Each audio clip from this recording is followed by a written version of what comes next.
बिस्मिल्लाहिर्रहमानिर्रहीम। नाज़रीन अस्सलाम वालेकुम।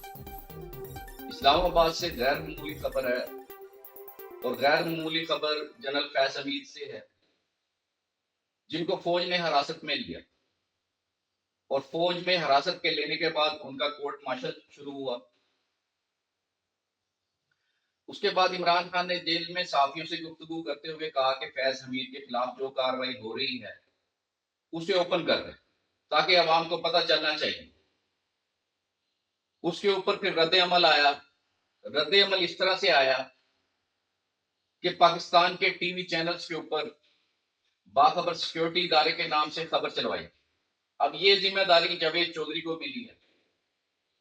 अब जावेद चौधरी कहते हैं कि जी इमरान खान की फौजी ट्रायल की तैयारियां मुकम्मल कर ली गई हैं, इसी हफ्ते कुछ ना कुछ हो जाएगा। ट्रायल बड़ा खौफनाक होगा।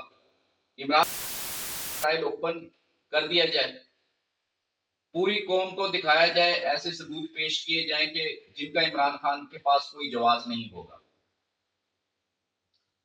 यानी कि अभी सबूत आए नहीं हैं, पेश नहीं किए गए, लेकिन जावेद चौधरी ने पहले ही अपना फैसला सुना दिया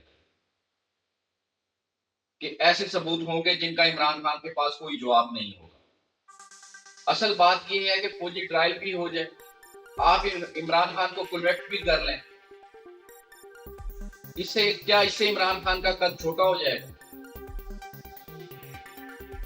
इमरान खान के लिए बहुत सारी मुश्किलात हैं जो आप कह रहे हैं कि हो जाएगी।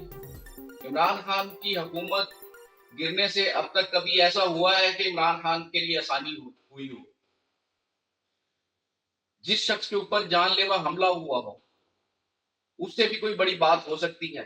जिसकी पार्टी तोड़ दी गई हो, पार्टी के ऊपर गैर एलानिया पाबंदी लगा दी गई हो, जिसका मीडिया ट्रायल किया जा रहा हो, जिसका नाम लेने और तस्वीर दिखाने पर पाबंदी हो, लेकिन इससे क्या हुआ? क्या पाकिस्तान के लोगों ने इस फैसले को कबूल कर लिया? बिल्कुल भी कबूल नहीं किया, क्योंकि 8 फरवरी का फैसला कौम ने दिया है। अब तो मुस्लिम लीग नून के अकील मलिक की जुबानी वो परेशान हैं। वो कहते हैं कि कौम को इतना प्यार क्यों हुआ इमरान खान से, क्या वजह है? चलते हैं दूसरी खबर की तरफ। वैसे तो हुकूमत ने कोई सेक्टर नहीं छोड़ा जिसका बेड़ा गर्क ना किया गया हो। सियासत को देख ले, पार्लियामेंट को देख ले, पार्लियामानी निजाम को देख लें। इसके अलावा आप पाकिस्तानी एक्सपोर्ट का हाल देख लें, रोजगार की सूरत हाल देखें। हर तरफ इन्होंने तबाही फेर दी है और आइन का क्या हुलिया इन्होंने कर दिया और इस पर कितना अमल दरामद हो रहा है, किस तरह के कवानीन बनाए जा रहे हैं अदलिया के साथ, और अदलिया के साथ टकराव है, मुईशत का बुरा हाल है। लेकिन इन्होंने कहा कि इंटरनेट चल रहा है, मुल्क में फ्रीलांसर्स काम हो रहा है। वो क्यों हो रहा है?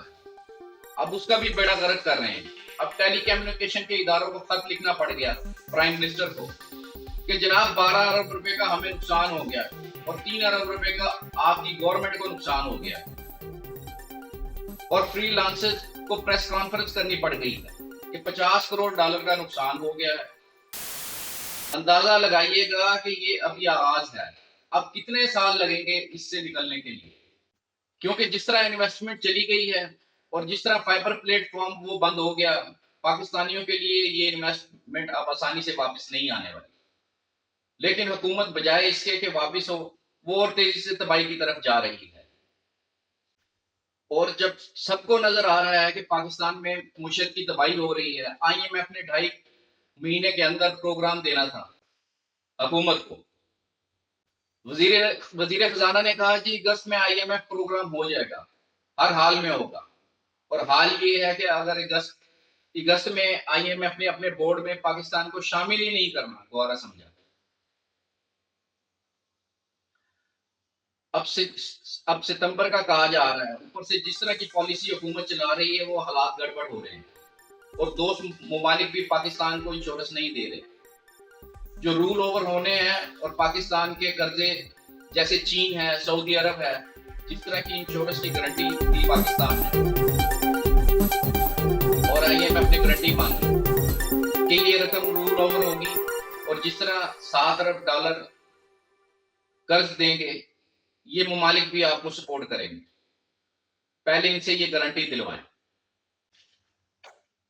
वो अभी तक नहीं हो सका।